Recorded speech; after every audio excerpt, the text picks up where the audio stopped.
ગાંધીનગરની CID cyber ક્રાઇમે એક મોટું કૌભાંડ પકડી પાડવામાં આવ્યું છે, જેમાં ગેમમાં જે કોઈનનો ઉપયોગ થાય છે તે સસ્તા દરે આપવાની લાલચ આપીને આ ફ્રોડ કરતા હતા. છેલ્લા 1.5 વર્ષથી ફ્રોડ કરતા હતા. બેંકમાં 2 કરોડ રૂપિયાથી વધુ જમા થયેલી હતી અને 50થી વધુ ફરિયાદ અલગ અલગ રાજ્યોમાં નોંધાઈ હતી. ત્યારે 7 આરોપીને સાયબર ક્રાઇમે પકડી પાડી અને ધોરણસરની કાર્યવાહી કરી છે. હવે ગાંધીનગર આમતક ન્યૂઝ બ્યુરોમાંથી જે.કે. પટેલનો એક વિસ્તૃત અહેવાલ. ગાંધીનગર સાયબર ક્રાઇમે સીઆઈડી ક્રાઇમે ટેકનિકલ એક્સપર્ટ દ્વારા માહિતી મળી હતી કે ગેમ રમતા લોકો ફ્રોડ કરી રહ્યા છે.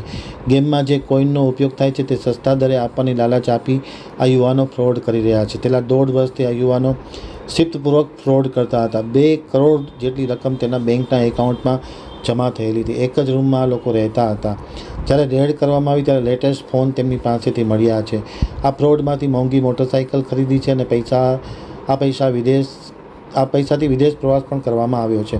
કુલ 7 આરોપીઓ પકડાયા છે. 1 આરોપીની ધરપકડ બાકી છે. તેમને હેલ્પ કરનારની પણ શોધખોળ ચાલુ છે. તેમના ડેટા એકત્રિત કરી આખું કૌભાંડ પકડી પાડવામાં આવ્યું છે. તમામ આરોપીઓ ગ્રેજ્યુએશન કરતા હતા. પોતાના ખર્ચ અને મોજશોખ પૂરા કરવા માટે આ ફ્રોડ કરતા હતા. 50થી વધારે ફરિયાદ અલગ અલગ રાજ્યોમાં નોંધાઈ છે, એમ સાયબર ક્રાઇમના પોલીસ અધિકારી ધર્મેન્દ્ર શર્માએ પત્રકારો સાથેની વાતચીતમાં માહિતી આપતા જણાવ્યું હતું.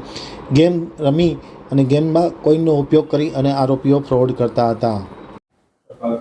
સીઆઈડી ક્રાઇમમાં જે સ્ટેટ સાયબર સેલ આવે છે એ છેલ્લા 1 મહિનાથી આપણા લોકો જે ટેકનિકલ એક્સપર્ટ છે અને પીઆઈઓ છે એ આપણે ત્યાં જે ફ્રોડનો ડેટા છે એ ડેટાનો એનાલિસિસ આપણે કરતા હતા. તો એ એનાલિસિસ દરમિયાન એ ખબર પડી આમાં કે જે અમુક લોકો છે જે ગેમ ખેલતા હોય છે એ લોકો સાથે ફ્રોડ કરતા હોય છે.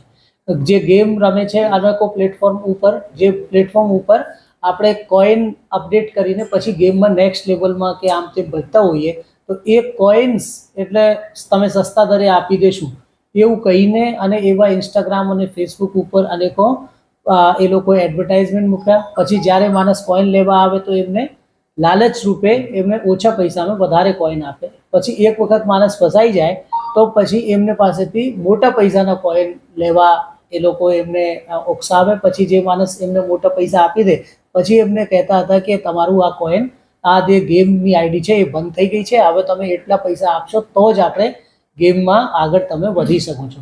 તો એવું જે ફ્રોડ છે એ છેલ્લા અમે જ્યારે એ લોકોનો ઇન્ટરોગેશન કર્યો આરોપીઓનો તો છેલ્લા 1.5 વર્ષથી આ લોકો આવા પ્રકારના ફ્રોડ એટલે લોકો સાથે કરતા હતા. એ ફ્રોડ જ્યારે અમે એમની ડિટેલ્સ જોઈ તો લગભગ 20થી વધારે રાજ્યોના લોકો સાથે એમને ફ્રોડ કર્યા છે અને જે ફ્રોડના આખા 1.5 વર્ષના છેલ્લા પૈસા છે એમની કિંમત લગભગ 2 કરોડ રૂપિયાથી પણ વધારે એ લોકો પાસેથી મળી આવેલ છે, એટલે એમના બેંક એકાઉન્ટમાં જમા થયેલ છે. હવે એમાં આખું એ લોકોનો ગેંગ કામ કરતો હતો. એ લોકો જે 7-8 માણસો મળીને એક જ રૂમમાં રહેતા હતા અને ત્યાં જ આવી પ્રકારની પોસ્ટ મૂકીને આવા પ્રકારના અમુક અકાઉન્ટ ખોલીને અલગ અલગ પ્રકારની સેમોથી એ લોકો એ આપણા જે ફ્રોડ છે એમને આચરતા હતા. એ ફ્રોડમાં જે અમે ત્યાં જઈને જ્યારે રેડ કરી તો એમને પાસેથી 13 મોબાઈલ મળ્યા અને એમાં બધા પાસેથી એટલે જે હાઈ એન્ડ મોબાઈલ છે એ મળ્યા છે, જેમાં કે લેટેસ્ટ આઈફોન 16 આવા પ્રકારના એ લોકો પાસે ફોન મળ્યા છે. પછી જ્યારે બીજા દિવસે અમારી રિમાન્ડ દરમિયાન ત્યાં પોલીસ પહોંચી તો એ લોકો બધા માણસોએ આ ફ્રોડમાંથી જ નવી મોટરસાઇકલો, બુલેટ મોટરસાઇકલ, બીજી નવી જે આપણે સારી બાઇકો છે એ પણ આ લોકોએ ખરીદેલી છે. અને છેલ્લા 2 વર્ષમાં જ્યારે એ લોકોએ ફ્રોડ ચાલુ કર્યું ત્યારથી એ લોકોએ એટલે વિદેશ પ્રવાસ પણ આ ફ્રોડના પૈસાથી એ લોકોએ કર્યા છે. તો આટલી મોટી એટલે એ લોકો જે અનેકો લોકો પાસેથી આવું ફ્રોડ કરીને જે પૈસા જે જમા કરતા હતા તો એ પૈસાનો પણ એ લોકોએ ખૂબ જ એટલે આપણે કહીએ કે દુરુપયોગ પણ કર્યું છે અને જે પોતાની મોજ મસ્તી માટે પણ ઉપયોગ કર્યું છે. તો એમાં અમારે અહીંયા 7 આરોપી પકડાયા છે, જેમાં 1 આરોપી છે એ અત્યારે પકડવાના બાકી છે.